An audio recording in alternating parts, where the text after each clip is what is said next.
Plusieurs choses contribuèrent à tirer pour toujours la cour hors de Paris et à la tenir sans interruption à la campagne.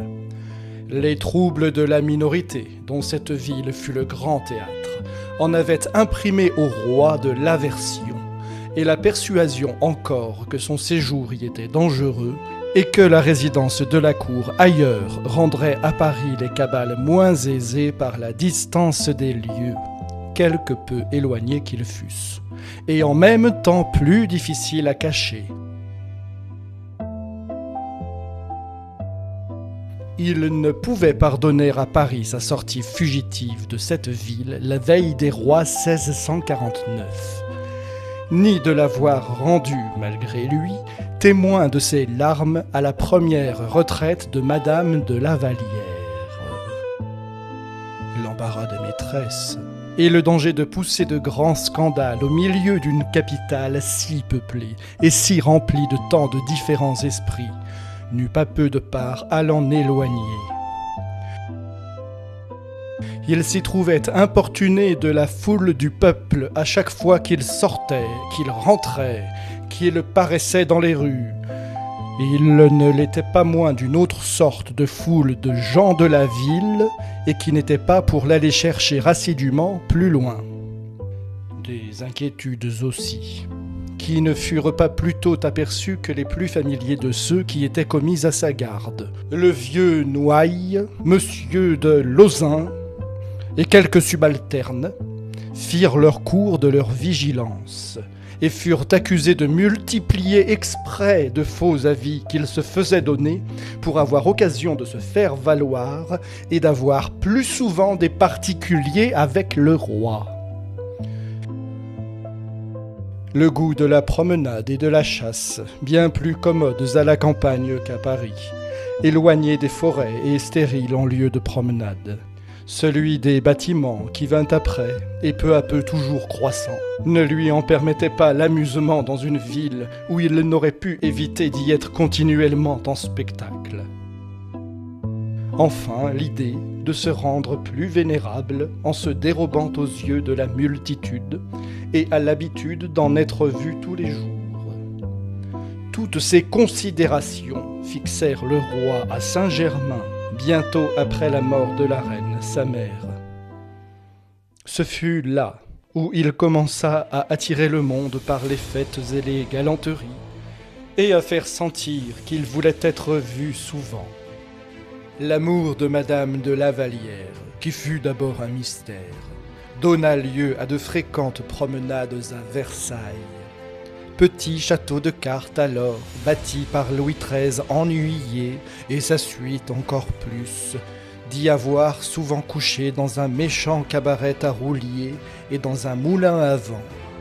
Excédé de ses longues chasses dans la forêt de Saint-Léger et plus loin encore, loin alors de ces temps réservés à son fils, où les routes, la vitesse des chiens et le nombre gagé des piqueurs et des chasseurs à cheval a rendu les chasses si aisées et si courtes.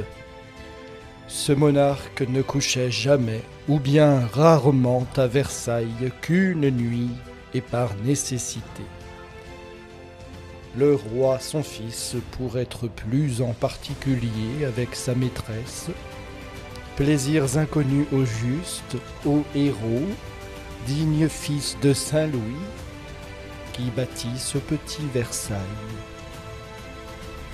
Les petites parties de Louis XIV y firent naître peu à peu ces bâtiments immenses qu'il y a faits, et leur commodité pour une nombreuse cour, si différente des logements de Saint-Germain, y transporta tout à fait sa demeure peu de temps avant la mort de la reine. Il y fit des logements infinis qu'on lui faisait sa cour de lui demander, au lieu qu'à Saint-Germain presque tout le monde avait l'incommodité d'être à la ville, et le peu qui était logé au château y était étrangement à l'étroit. Les fêtes fréquentes, les promenades particulières à Versailles, les voyages furent des moyens que le roi saisit pour distinguer et pour mortifier, en nommant les personnes qui à chaque fois en devaient être, et pour tenir chacun assidu et attentif à lui plaire. Il sentait qu'il n'avait pas à beaucoup près assez de grâces à répandre pour faire un effet continuel. Il en substitua donc au véritable d'idéal, par la jalousie, les petites préférences qui se trouvaient tous les jours, et pour ainsi dire à tout moment, par son art. Les espérances que ces petites préférences et ces distinctions faisaient naître, et la considération qui s'en tirait. Personne ne fut plus ingénieux que lui à inventer sans cesse ces sortes de choses. Marly, dans la suite, lui fut en cela d'un plus grand usage. Et Trianon, où tout le monde à la vérité pouvait lui aller faire sa cour, mais où les dames avaient l'honneur de manger avec lui, et où à chaque repas elles étaient choisies.